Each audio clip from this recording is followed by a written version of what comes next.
In this episode, Joh and I are delving into Foremilk and Hindmilk and what the hell is actually going on.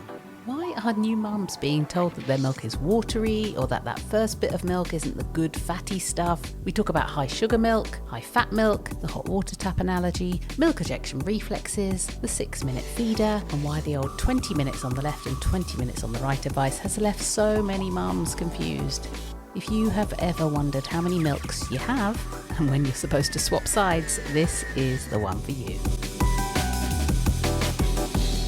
Joh, we're going to be talking about a subject which we mentioned a couple of podcasts ago, and you reminded me this morning. So here we go. Fore and hind milk. What the hell's going on? Why is there even a controversy or a confusion? Or why do we have to kind of say, oh, I can't say those words, but what it means is, and always explain ourselves? Yeah, I hear ya. And I mean, I already, part of me kind of cringed at even saying that we're going to be talking about fore and hind milk. It's like, no, it's not a thing. It's not a thing. But then sometimes it kind of is a thing, but it's not really a thing. And yeah, I hear ya. It's, I wish it wasn't so complicated. I wish that everyone would just be like, hey, it's milk. Milk is good. If it's fatty milk, if it's sugary milk, it's great. Let's just get that into babies and we're all good, you know? But I feel like it's one of these things that this kind of discovery was made at some point a while ago now, that the fat content of breast milk gets higher when the overall volume gets smaller. So we're talking about, say, towards the end of a feed or in the evenings when supply is naturally a little bit lower, then we've got a higher fat content. And I feel like that was one of these things, like so many things with lactation at the moment, where it was like an interesting fact. Like, cool. How cool is it that our bodies do that? And then it turned into, okay, so now we need to adjust everything that we're doing and we need to control everything and make sure that babies are getting enough fat, make sure babies are getting enough water, make sure babies are getting, just stop reading what babies are doing, because now we have this kind of excess of knowledge that makes us second guess stuff. Now, I could rant. There's so many things that I could rant about, but I'm going to pause because I need to take a breath and I want you to hear what you think about what I just said. It's so hard not to talk over you and be like, I see your face. It's in my face. That is for sure. I mean, I just feel like, why can't we ever make a statement about something without losing our ability to look at ourselves and our babies? And I think this whole thing, oh God, see, I can't even get my words out. We get this information, and then where does that information rain down upon us as midwives and lactation consultants, that we have to kind of change our vocabulary that we're using, and then somehow we change it, and then we put the fear into new mums, and then it becomes a whole thing, and then 20 years later we're still discussing this, and I get midwives and birth professionals asking me about this, and we get women who are totally confused about, when should I feed the baby and when do I swap sides and how many sides should I do and how do I know they're full, and it becomes so scientific on one area, which can be great when we're looking at the science and studying lactation. And on the other side, we've got this confusion about some simple words that we've just made a mountain out of a molehill, to be honest. Fat globules stick together. They like to stick to the side of the alveoli. So I always describe the inside of the breast like a bunch of grapes. One grape holds between 10 and 100 cells, let's say, and there's lots of grapes. And then as the feed progresses, more and more fat comes down. So the milk goes from kind of lower fat to higher fat. But it's gradual. I've been using an analogy. Oh, good, I said that word right. An analogy for a long time. It's probably the same one you use, because I couldn't think of anything else. And I heard it from, I don't know who to quote because it wasn't mine. So whoever came up with this, if you're listening, thank you. It's been bloody marvelous. It's like turning on a tap if you want the hot water. So imagine the hot water is like this fat-laden milk.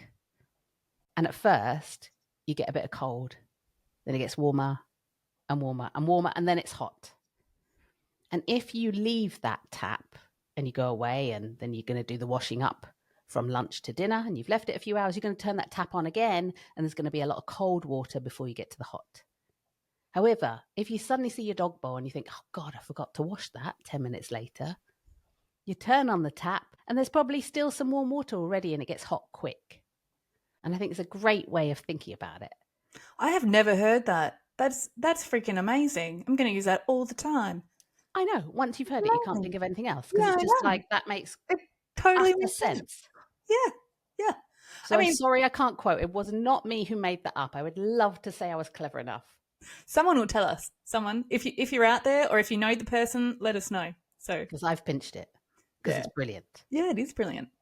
I think that like, I mean, I just caught myself. It's really funny because I was like, oh, that's great analogy. I'm going to use that all the time. But then I just talked at the beginning about how the fact that all this information is kind of irrelevant. It's not irrelevant. There are points. You know what, Katie? Nuance. There are points. Who would have thunk it? It's the nuance label. That's right. We just need to rename this entire podcast. It's all about the nuance. Oh my God, we're just like a broken record. It's so boring that that's all we talk about. Like, I'm sorry, we're trying to extrapolate the nuance within this podcast. That's right. But yes, there are points where I do talk about it with people, and we talk about like ways to potentially adjust feeds so that we can control that a little bit. But for the vast majority of people, it's just a fun fact about your milk. And one of the things that I say so often is that people have this idea that the fatty milk is the nutritious milk. And I hear this all the time. How can I make my milk more nutritious? And I am just, you know what? Fat is not what it's all about. We are not feeding our babies just because of the fat content of the milk. And another thing that I talk about is not that the Foremilk is the watery milk. So this milk that comes out at the start is not what I call the watery milk, although when you have a look at it, if you are someone who pumps, it does look more transparent. So it looks more watery than your super creamy evening milk. But I totally just reframe that to be this milk is the high sugar milk.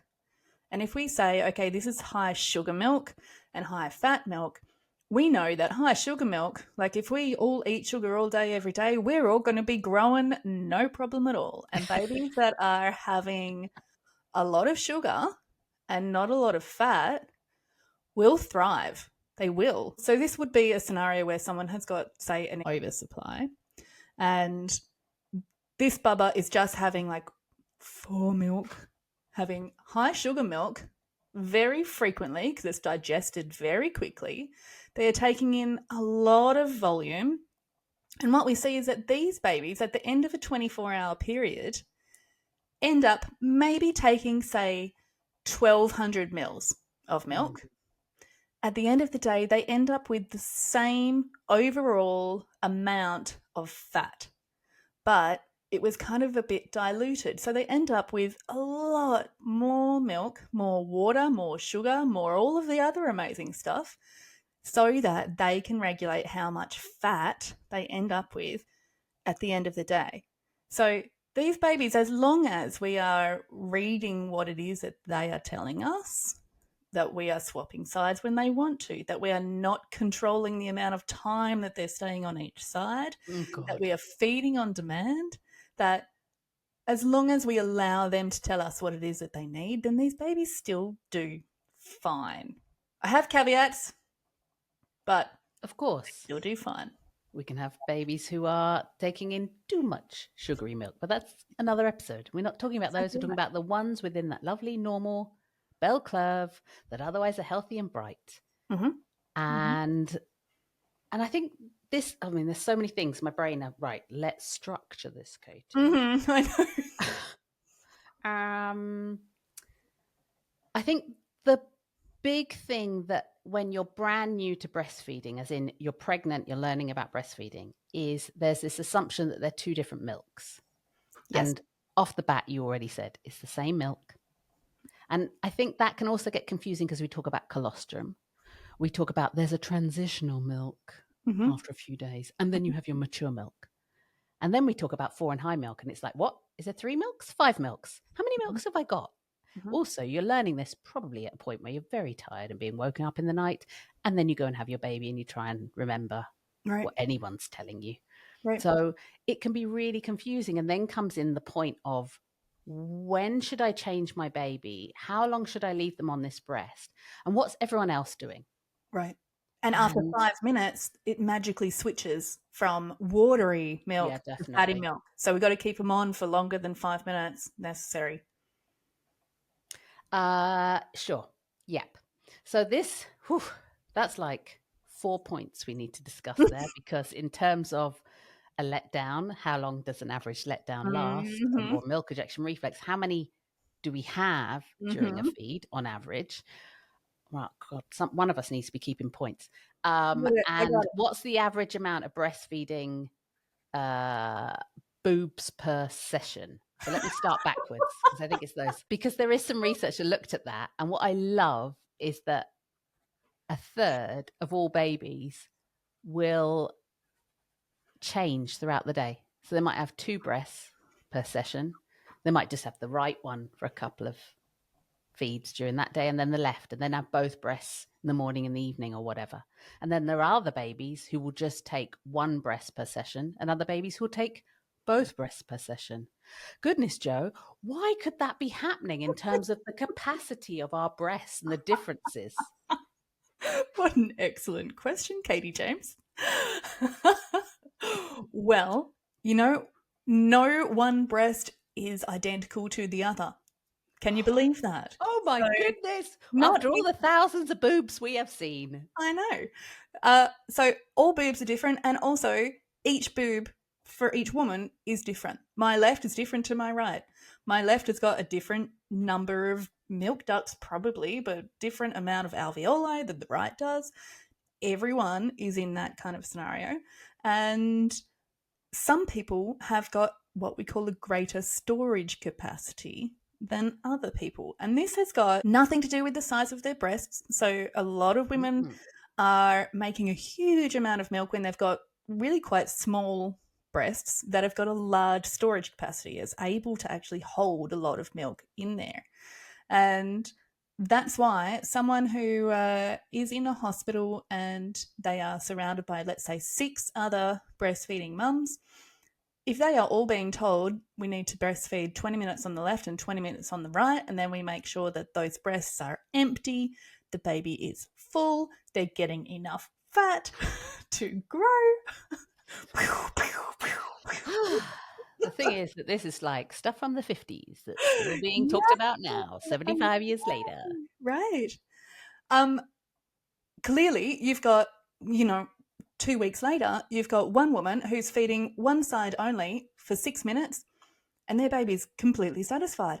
And that person freaks out that it must be impossible because their neighbour is doing 20 minutes on the left, 20 minutes on the right, and then another 10 on the left again, and then their baby is satisfied. So that woman, meanwhile, is freaking out as well. So really, it's only the very tiny proportion of humans who are making milk that is, I would say, I mean, there is nobody where it's going to be the same throughout the day. But occasionally you have someone that's like, oh yeah, I tend to be like 20 to 30 minutes on one side and then a little 5-minute top up on the left.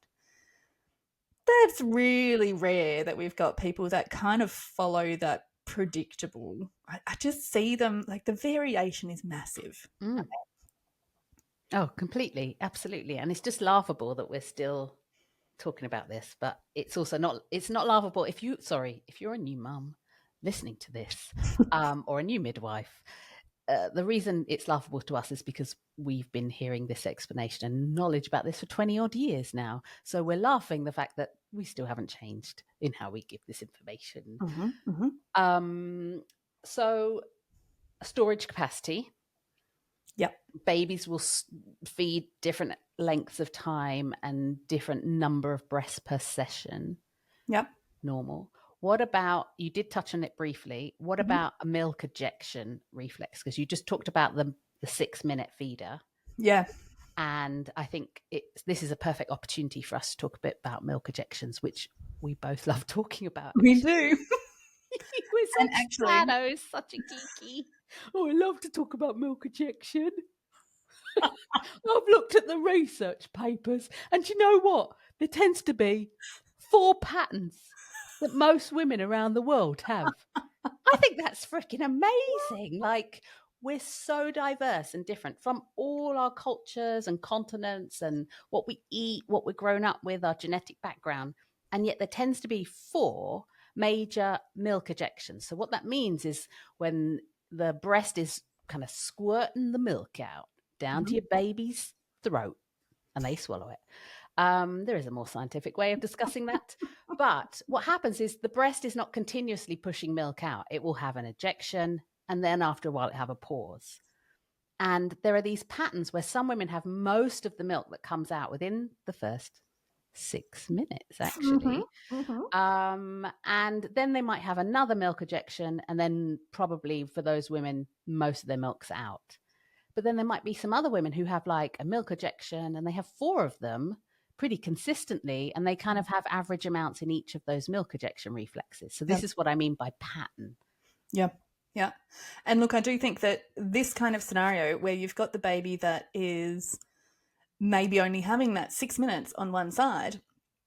Oh my God, I've got like so many things that I want to talk about. I could just focus. Okay. There was me going, this will just be a really quick episode. I know. There's nothing to talk about. Exactly. This will be done in 5 way more than 4 and Hindmilk.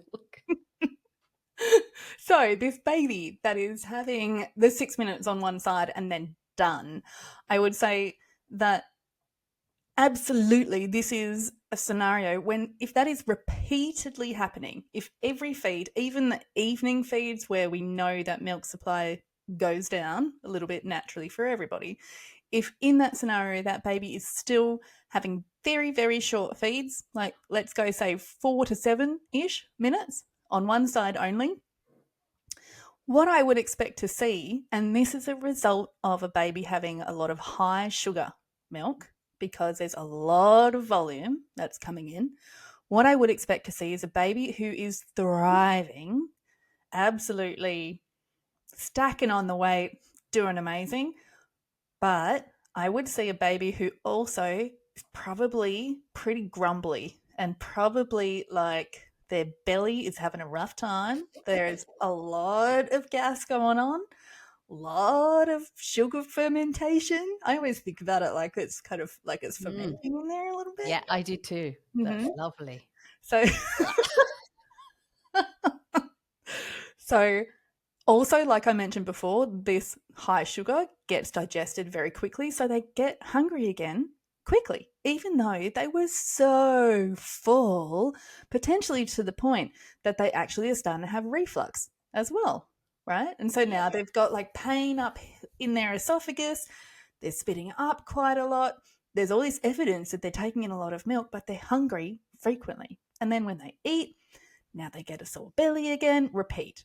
Right? So this is one of these scenarios where I mentioned before that, like, yes, nuance, that very often I will not talk about foremilk and hindmilk, and I have to kind of clarify when people come into me in the practice and start to worry about that, and I have to clarify why that's not an issue for them.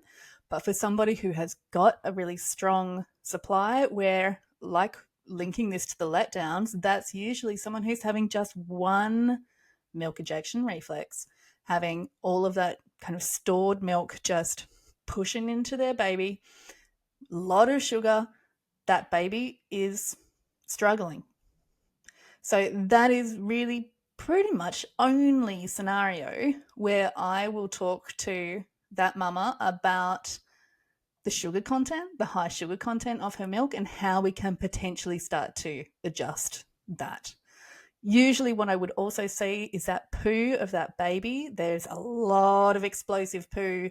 The poo also tends to be quite green, might be really high mucus. And sometimes if it's getting quite extreme, sometimes it doesn't even really look like it's got much content in it. It kind of looks like somebody has, oh God, we talked before about how I love talking about poo, but it kind of looks like someone has dyed some bubble bath and like taken it and scooped it and stuck it on a nappy. Never thought of it like That's that before. what it looks like. And there's no kind of content. It's like kids' bubble bath when you used to get like green and flavored, coloured. Don't taste those nappies. I'm sure they're sweet and sugary, but Exactly. But this is pretty much, really, this is I'm going to say only, I'm probably wrong, but let's go with one of the only scenarios where I'm going to be talking to a mama about Foremilk and Hindmilk. Let's go with about their high sugar content versus how can we boost the fat content in their milk. Totally. And I think that's one that is, I think we're going to expand on what you've just talked about in another podcast. Also, this is a classic example of those babies who are unsettled and often get passed from pillar to post in terms of health practitioners who are helping try and support this mother and baby, and they're constantly told your baby is doing fine, and yet they have this what is seen as I'm going to put in quotes unsettled baby, because there is an unsettled baby there. However, it's not an illness related, it's a dynamic related, as opposed to having a actual illness problem. So I think we're going to have to dissect and diagnose and go into a further podcast on reflux and all those Ooh, that's going to be I an like episode. Talking about that too. That is going to be a good episode. But this is a classic scenario for me of where formula companies can come in and their marketing really works on these parents, because you have this baby who seems to be feeding on one hand brilliantly, but on the surface it's this baby's upset. The comments start coming of he doesn't like my milk, for example. They're grumbly, they have an upset stomach, they don't settle that easily, possibly, or not all the time, and they're having what you've described. They just don't seem satisfied, right? Yeah, but actually they are gaining weight fine, and it's a matter of sitting down, looking, observing, and then having that conversation about sugary versus high fat milk, and maybe looking at how that feed can be massaged, so to speak, changed a little bit, to make this baby maybe feel more content and less unsettled. And that doesn't mean that we have a baby who has a milk protein allergy or a baby who's got a diagnosable problem. However, when we start looking at the amount of babies who are put on what are they called? Protein inhibitor, peptide protein inhibitor, PPIs. There are a huge amount of babies being given things like Gaviscon and stuff to settle them down, when actually the probably main cause for a hell of a lot of these babies is what Joe's just described. And that's scary, because that is medical, often pediatricians, GPs who are prescribing those drugs, and we are not able to actually look at a full breastfeed and see where there is an extreme of this feels more like a problem or a medical issue, as opposed to this is a dynamic of how your milk flows. Yeah.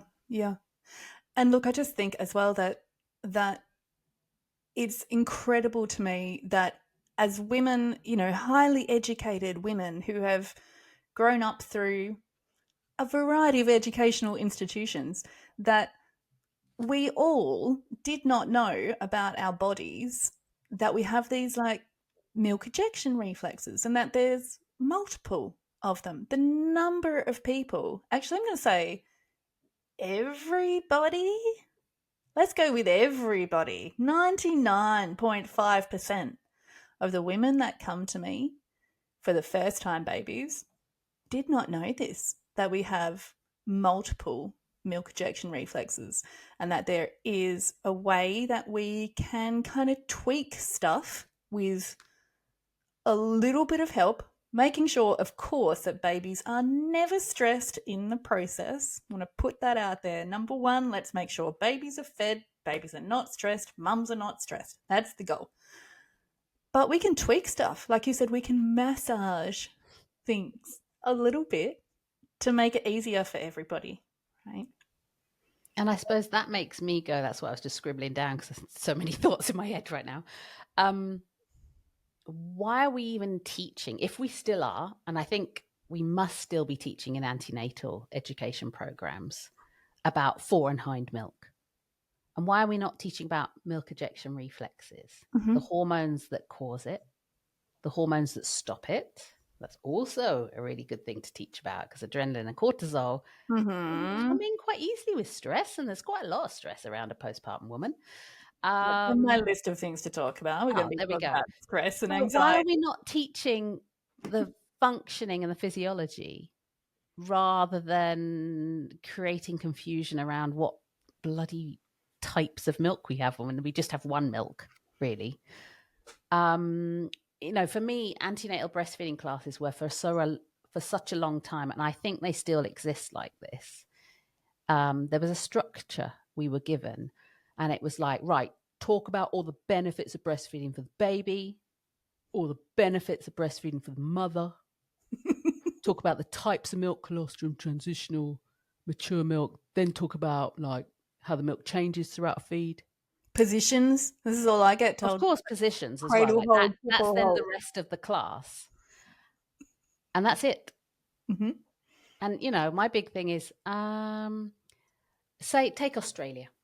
Because Britain's difficult to take because it depends where you are. But Australia as a whole, 96% of women put their hands up, tick a box, whatever it is, and say, I want to breastfeed my baby. So that's nearly the entire population who's pregnant says, yes, I'd quite like to do that. So obviously they've got some nous of what the bloody benefits are health-wise, or a reason for doing it. We do not need to waste 25 minutes making anyone feel guilty, because that's what happens. What do you remember from your class if breastfeeding doesn't go your way and you end up needing to use some formula? You remember being force-fed the benefits. So I'm a bit of an anti-benefit person. I know. Now it's like you're not allowed to talk about benefits anymore. We just have to talk about risks of formula feeding instead. So then, yeah, it's not fair that we are going to be talking about that with pregnant women and then not give them the way to actually make that happen. Yeah.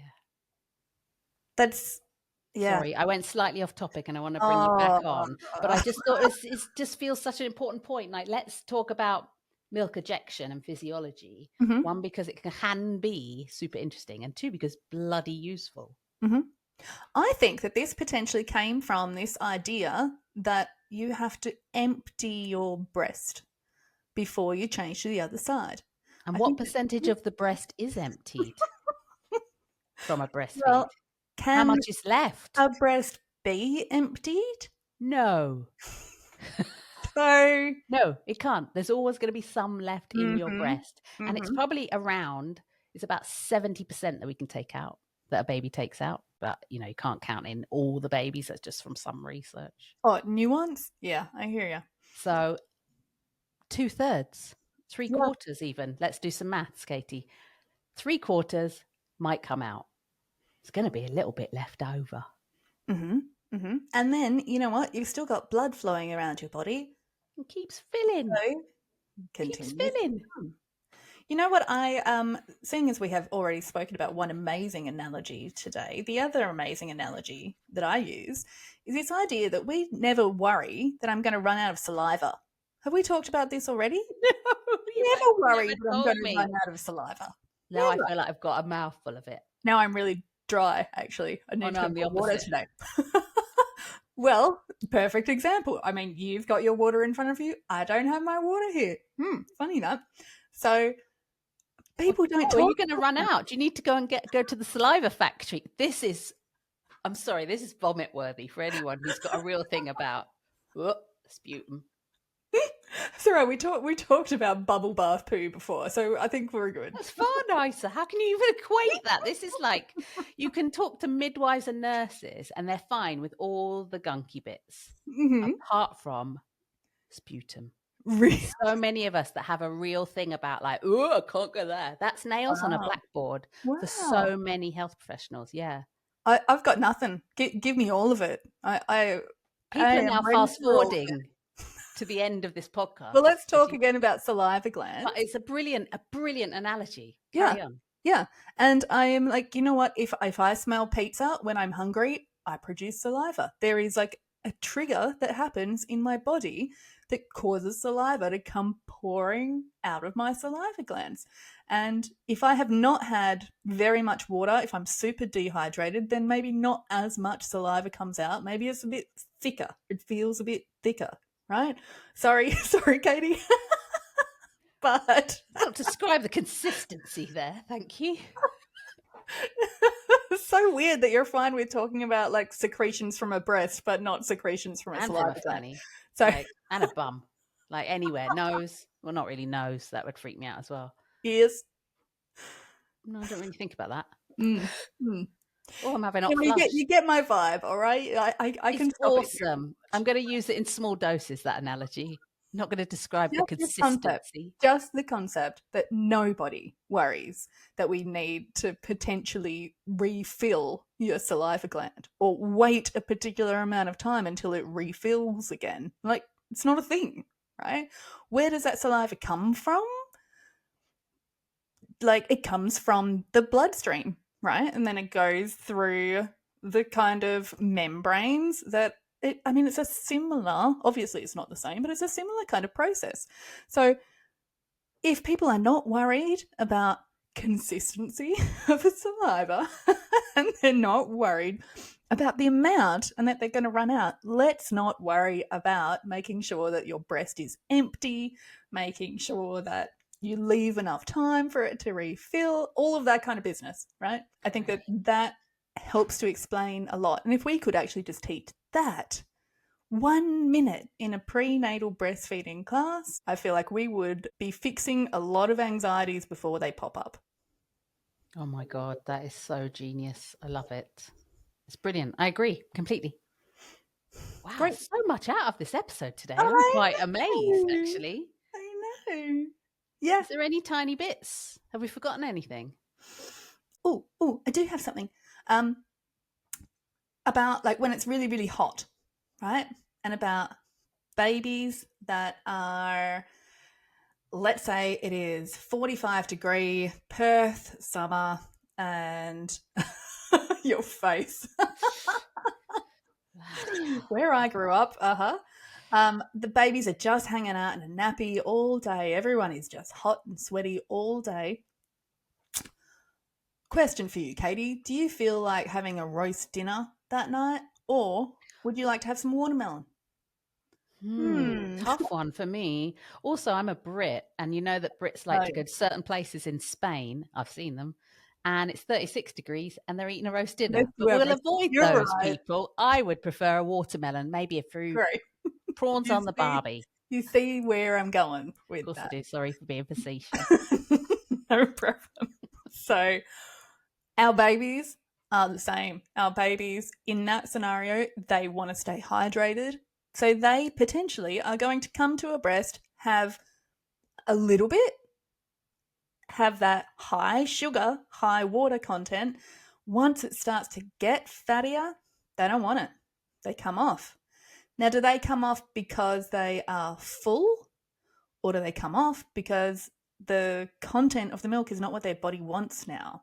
So in that kind of scenario, maybe you were one of these people that was feeding a baby for 7 minutes on one side and they're done. But in this kind of scenario, maybe actually the baby comes off really quickly and then doesn't want to come back on but wants to swap sides.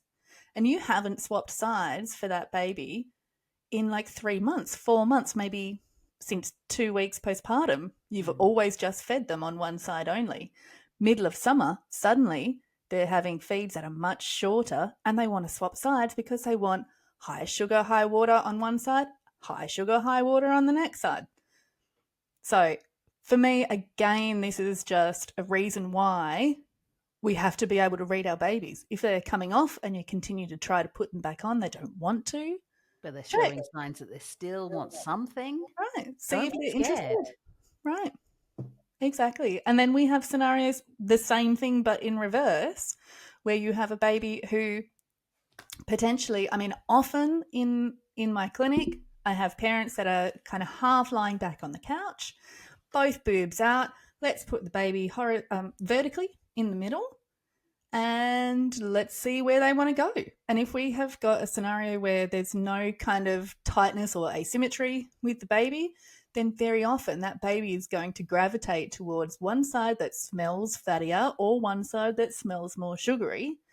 And again, if we can kind of trust that they are able to make this decision, which I see constantly that they are, then they're good. They're getting the thing that they need for that point in time. Babies sometimes want more fat. Sometimes they're having a growth spurt and they just need this high fat constantly, please. Yep. So let's just let them do what their body's telling them to do.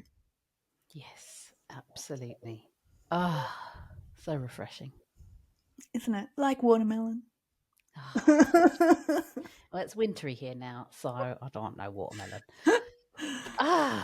Anything we've left out? Take-home message? There ain't one. It's a massively brilliant podcast. I know. Gee, we're brilliant, Katie. What have we got? Hot water tap, saliva glands, good stuff. All Milk the good injection shit. reflexes. So many things that we have to talk about in future that I'm super excited about. Okay, let's write our list and say goodbye then. Okay. Before you dash, a quick invite. Our new pro course, Decoding the Suck, is open. Think practical skills for tricky feeds, taught without the fluff. And if you're a midwife, doula, or anyone who just loves lactation, or maybe you're a mum-to-be or a new parent, Katie has more courses waiting for you. All the deets, find them in the show notes. And whilst you're there, please do all those podcasty things. Follow, 5-star it, and of course share it with a colleague. We'll catch you on the next drop.